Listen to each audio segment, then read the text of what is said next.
Glasgow District Council's Housing Plan 9 is the admission that over 62% of the public sector housing stock is at serious risk of condensation because of inadequate insulation to walls and ceilings and/or inadequate heating systems.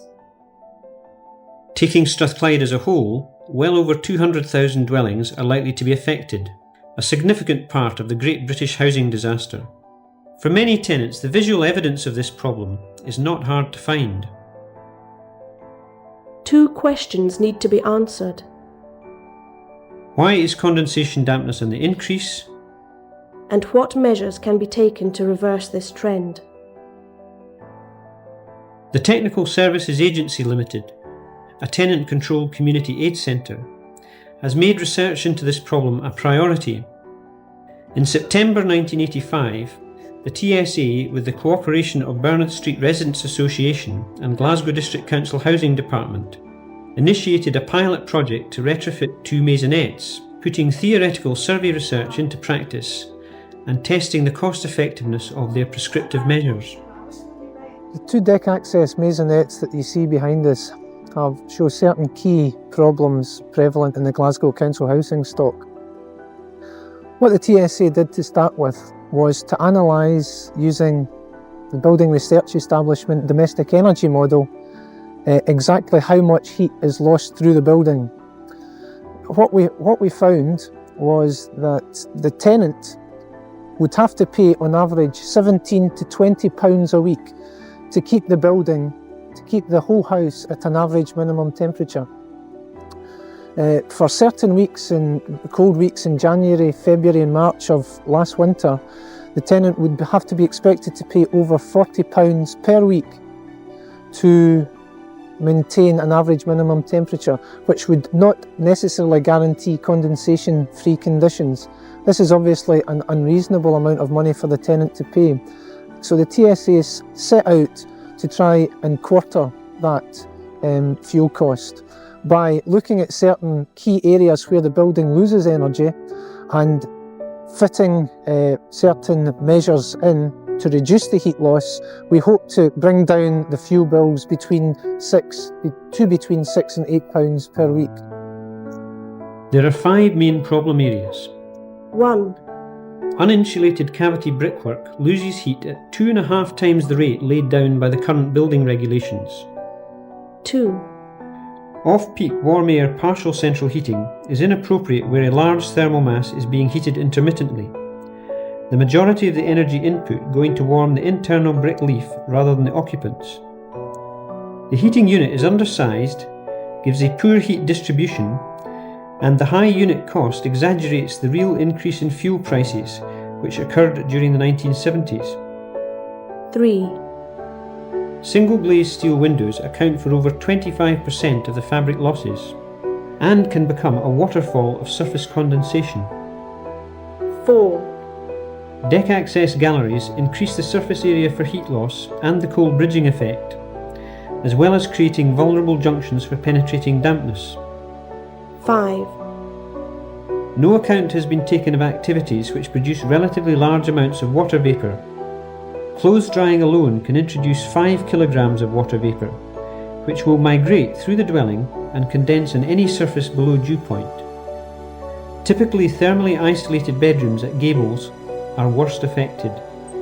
Opening windows may allow water vapour pressure to equalise, but can in turn further lower internal temperatures, as heat will be lost in direct proportion to the increase in air change rates. With the assistance of the Community Resources Project at Glasgow College of Technology, the maisonettes were monitored during February and March to ascertain in practice their thermal characteristics, and a variety of temperature profiles were produced, which clearly illustrate the extent of the problem.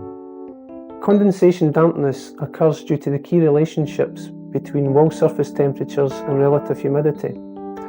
The top graph shows the bottom ground floor flat with an intermittent heating cycle, and you can see the wide fluctuations in internal temperatures, both air and surface. This type of profile exacerbates the condensation problem. The bottom profile, which we hope to achieve post-contract is a much flatter curve at a much higher internal temperature. This happens because the internal brick skin acts as a heat store and evens out the temperature fluctuations. This type of graph would almost guarantee condensation-safe conditions. It must be borne in mind that these particular dwellings are by no means the worst case. Indeed, most of the flats constructed in Glasgow's peripheral estates have significantly higher rates of heat loss. We asked the tenants who live in the two maisonettes at the gable end for their views on the problem. Cold. The house is really very cold, upstairs especially. Downstairs is in the living room is the only place we heat. We back up with a gas fire, bottle fire. Up in the bedrooms, the sills are really wet in the morning. There's pools of water along ledges when you get up. And there's some dampness in the bathroom ceiling, up the stair. At the start, when we moved into the house, we used the heating system. And well, there wasn't much cop. It cost a lot to run it. It was only heating the living room. And we used the electric fire along with this heater. So we just stopped using it altogether and got a portable gas heater. Use that in the hall to sort of take the damp out there. And the clothes in the wardrobe had mildew on them. In one of the bedrooms, the wallpaper's peeling off the wall. And the windows are usually always streaming with condensation. I've paid about 140 for electricity bills, plus the gas bottle refills. Well, my heating bills are extremely high at the moment, and I'm only heating downstairs for it. There's definitely no value for money through that. Plus it's been backed up with £10 gas every 10 days, and that, as I say, is just for downstairs. There's no heating upstairs in the hallway or in the kitchen or bedrooms, which is, when you calculate it up, is over 200 for a couple of months. So what can be done about it? TSA are proffering 5 main remedial measures, which should preferably be installed as a package, although each measure or any combination would have the effect of reducing the incidence of condensation and lowering fuel costs. 1. Insulate the cavity wall roof space and ground floor. 2. Install an economic, controllable, evenly distributed heating system. 3. Glaze in the deck access gallery. 4. Install a controlled ventilation package. 5. Double glaze and draft strip existing steel windows. Now let's look at these measures in greater detail. Remedial measure 1. Fiberglass or rock wool strands are pumped into the cavity, which can reduce the heat loss through the brickwork by 66%. Thus, for the same heat input, considerably higher surface temperatures can be achieved, and more importantly maintained, as the inner leaf acts as a heat store, evening out temperature fluctuations. Insulating the suspended timber floor in the living room, where comfort conditions are required for longer periods, reduces the heat loss by 80%. Loft insulation, although reducing the heat loss, can lead to further problems if cross-ventilation is not increased to ensure moisture is dissipated. Water tanks and pipes should also be lagged where appropriate. Remedial measure 2. White meters slimline storage heaters can provide a regular heat input, especially if combined with an external sensor which automatically adjusts the overnight charge to take account of the weather.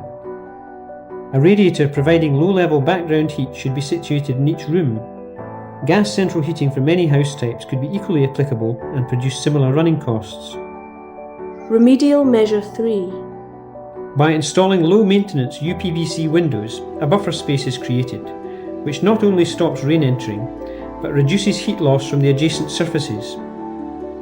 Also, passive solar gain in the autumn and spring can pre-warm the air in this space, which can be drawn directly into the living room or into the house via the hall door.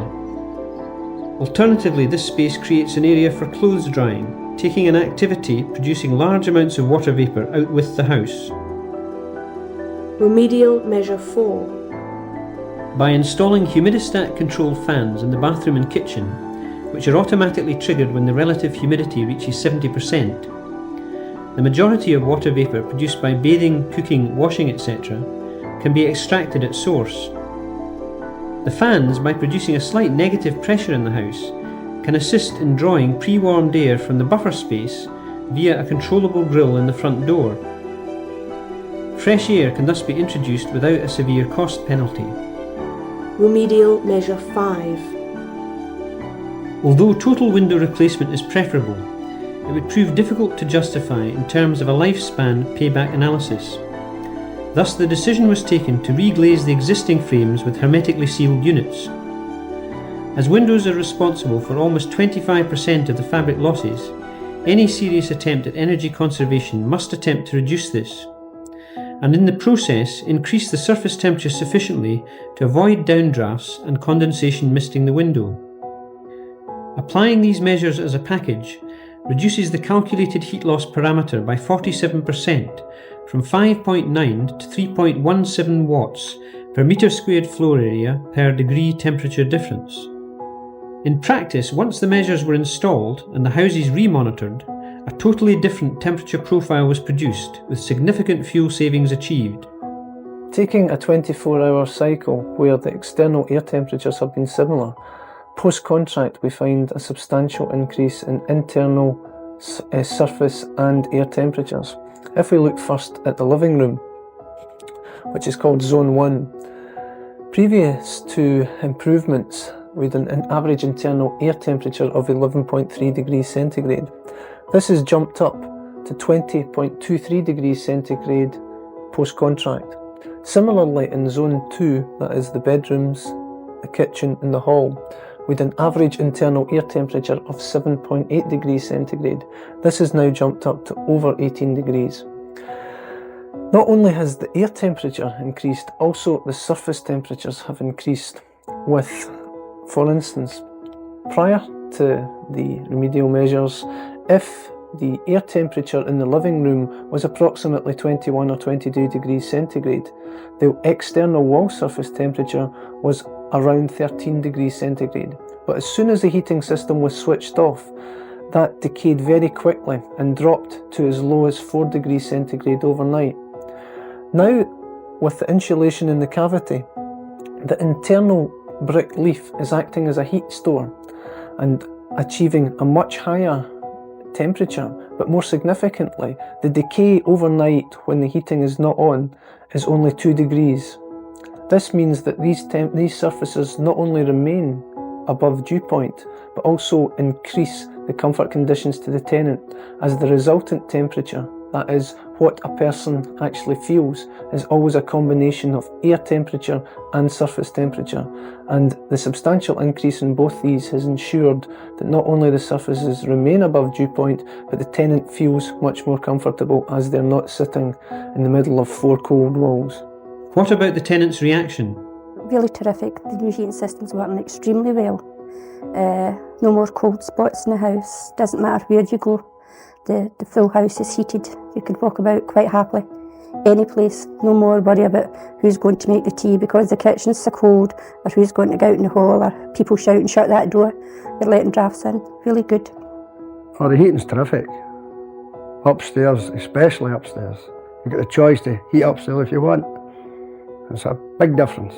They've inserted fans that automatically switch on once the kitchen or bathroom or whatever comes above a certain humidity, and this clears up any condensation before it starts.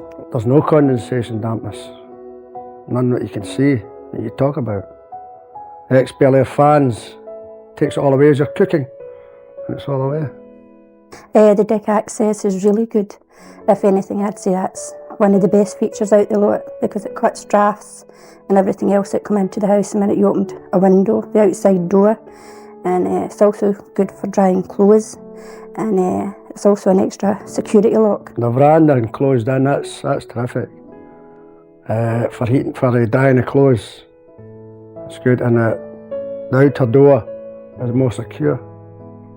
Well, we're saving £10 weekly in gas, which we've used as a backup for the living room. And between this year's bill and the same amount of time last year, there's a £30 difference. Over 6 weeks, that's £5 a week less. But that's also taking into account we're heating the house top to bottom, whereas before that was only a living room we were heating. Or the bills are a big difference in bills. Oh, aye. Well, the first one, say, in the winter, it was about 50 quid less. Plus, we're not using any gas, portable gas. We're not using it at all. There's been quite a few. My neighbours have been in, seen what's happened in that, and they're quite taken with the idea, and they're really hoping that the same will be done to their house as has been done here. Although the initial expenditure can be relatively high, the main elements have a direct theoretical and practical payback period.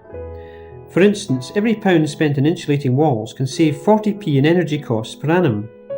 In other words, cavity wall insulation can pay for itself in 2.5 years. White meter electricity, compared with domestic tariff or liquid petroleum gas, can save enough to pay the capital cost of one radiator each year. Even double and deck access glazing, by reducing heat loss and providing pre-warm ventilation air, have measurable payback periods, particularly in relation to the dwelling's expected lifespan and maintenance.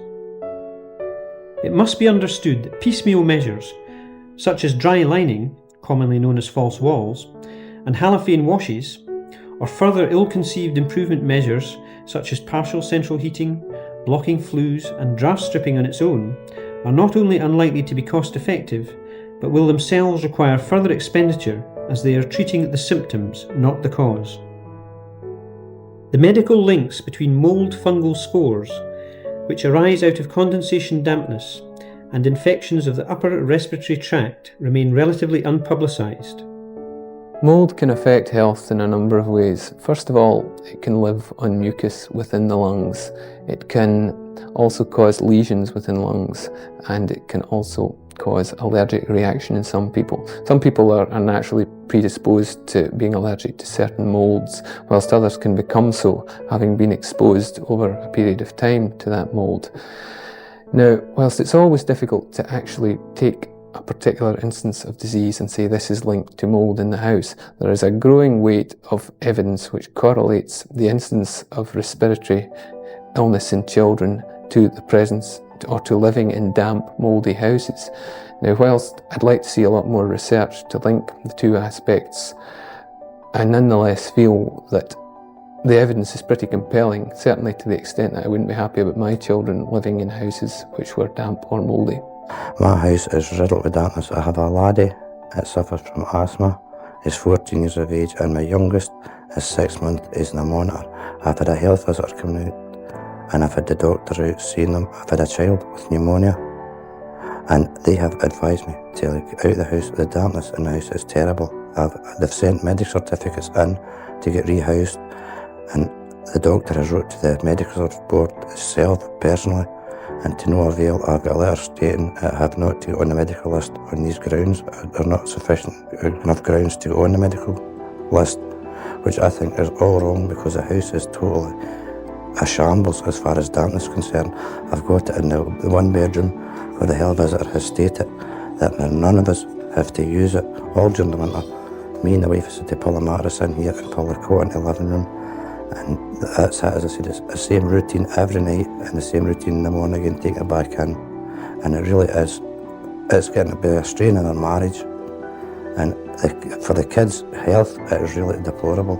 My kid, as I said, I'm feared she takes another attack in pneumonia. I could lose her. And this is what I'm frightened of. And as I said, they won't give me another house on medical grounds. Well, the size of the mould spores are very influential in the type of disease which they have the capacity to cause. The smallest moulds can be breathed right down into the lungs and may in fact give rise to things like alveolitis, whereas larger particles become lodged in the bronchi and may cause, for example, asthma. And the larger still can be caught in the nasal cavities and cause inflammation there, causing rhinitis. And whilst these things are researched in respect of the environment generally, there's possibly less established links between that and the internal domestic environment, but we would hope that with continuing research we would be able to establish these links more clearly. A recently published report which studied the health of children in Edinburgh's council estates has provided some alarming results. This research that we did in this unit, I think, has demonstrated several things. Firstly, that it's not the behaviour of tenants which is primarily responsible for the damp. We found that the damp dwellings were confined mainly to particular streets and particular forms of dwellings, and in particular some forms of renovation. Secondly, we found that tenants do not exaggerate the extent to which their houses are damp. There was a very close agreement between the tenant's assessment of the damp and an independent assessment of that damp. Thirdly, I think we've shown that there is a very strong relationship between damp housing and particularly the presence of mould and a whole set of symptoms in children, so that children in damp houses are more likely to be reported as having suffered from respiratory problems, diarrhoea, vomiting, aches and pains, fatigue, nervousness, and a sort of general malaise. We've also shown that women who live in damp houses are much more likely to suffer emotional distress than are women who live in dry houses. We've also attempted to rule out other explanations for these findings. Particularly, we've ruled out smoking as a contributory factor to the children's symptoms. We also know that the findings are not related to exaggeration on the part of the tenants. And we know that, in fact, it's not related to bias on the part of the people doing the investigation. So we've got a lot of confidence in these findings. And we've also got reason to suppose that we can account for why damp housing should cause these particular symptoms in children.